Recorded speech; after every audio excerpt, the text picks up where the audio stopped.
Sa gitna ng adikain na makapaghatid ng kalidad na edukasyon, ang pagtutulungan ng paaralan, mga magulang at ng komunidad ay susi sa epektibong kolaborasyon para sa kapakanan ng mga mag-aaral.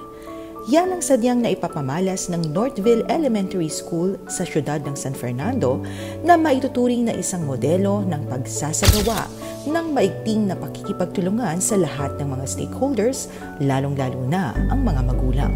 Binigyang diin ni Lorna Aquino, ang punong guro ng Northville Elementary School, ang kahalagahan ng pakikilahok ng mga stakeholders mula sa pagpaplano hanggang sa implementasyon at monitoring and evaluation ng mga proyektong ipinatutupad sa paaralan. During the crafting ng ating event, yung ating AIP, SIP, and even the SOB, meron talagang involved na mga parents. Kaso lang, siyempre, hindi mo naman lahat may involved sa planning. Meron lang silang representative, no? So, kung ano yung mga issues and concerns nila, nire-raise din nila para at least maisama natin sa pagpaplano ng mga possible na mga projects natin. Aniya, mahalagang aspeto ang komunikasyon sa mga magulang at mga stakeholders upang maipabatid sa kanila ang kanilang mga inaasahang tungkulin at gawain na nakatuon sa pagpapabuti ng academic performance at maging overall well-being ng kanilang mga anak. During flag ceremonies and during meeting, hindi lang yung mga officers talaga yung dapat ma-involve, mas yung majority kasi kung officers lang, wala rin silang magagawa.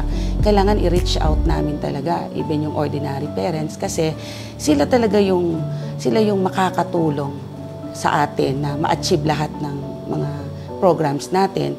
So, meron kaming mga regular na mga meetings, no, sa kanila, yung homeroom PTA meetings, kasi mag-i-start talaga yung collaboration sa classroom base. Ini-engage niya talaga yung mga parents natin kasi may mga letters kami, meron kaming FB account, FB page na nag-a-announce kami doon. Bukod pa doon yung mga teachers.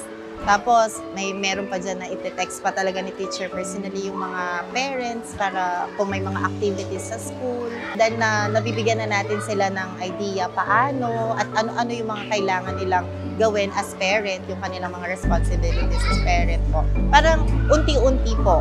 Sila na nag-i-initiate. Pwedeng service, pwedeng time.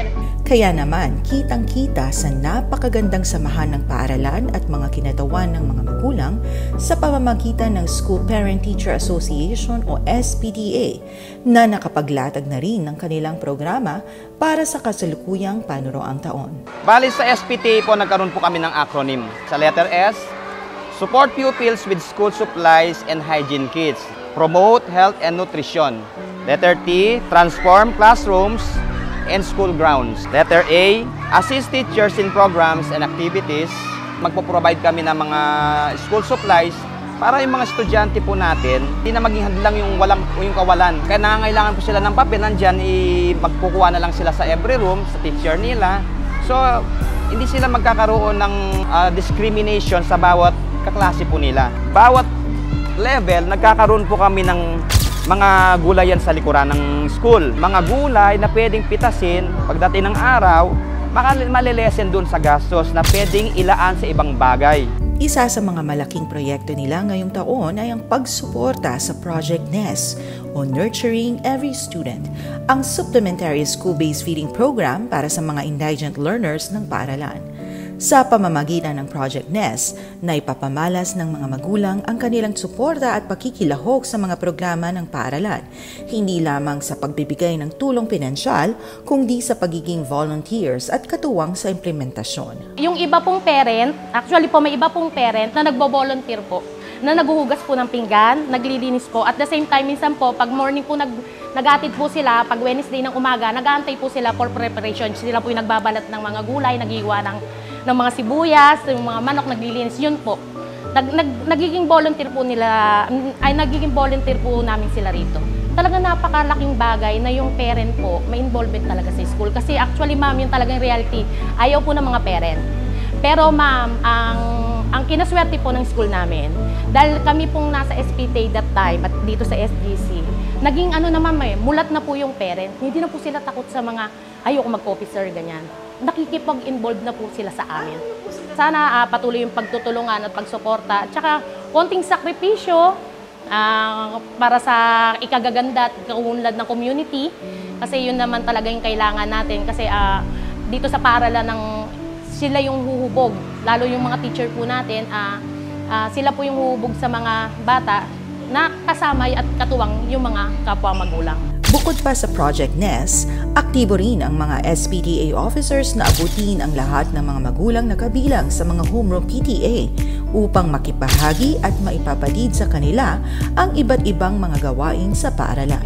Kailangan alamin natin sila kung ano yung estado nila. Makipagtulungan po tayo sa mga teacher, alamin po natin kung ano yung estado ng mga anak po natin sa school, para po mismo ang ating mga anak makikita nila na yung magulang ko, concerned siya sa pag-aaral ko, at mas lalong pagbubutihin ng bata ang kanyang pag-aaral. At sa hanay naman ng mga magulang gaya ng Ginang Lorna Bulacena, malaki ang epekto ng maayos na pamamalakad ng paaralan at pakikipagtulungan ng mga stakeholders upang maengganyo silang mga magulang na mas maging aktibo at suportahan ang kanilang mga anak, hindi lamang sa kanilang mga kabahayan, ngunit maging sa paaralan.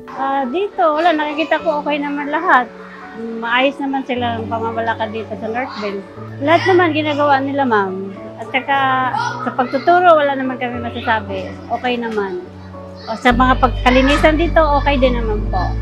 So nakapokus po kami sa lahat ng projects namin. It's all about the child, the Northvillian pupil. Paulit-ulit man nating naririnig at binabanggit na it takes a village to raise a child. Ngunit ito ang epektibong paraan upang masiguro ang patuloy na pagpapabuti sa kalagayan ng ating mga paaralan. Kaya naman maituturing na isang community of practice ang Northville Elementary School. Lead with the heart and be transparent and accountable sa lahat ng ginagawa natin. So yung I encourage everyone po, yung mga kamukha nating school heads na ipakita lang po natin talaga yung puso natin sa ating mga stakeholders, and definitely darating at daragsa po sila sa ating school.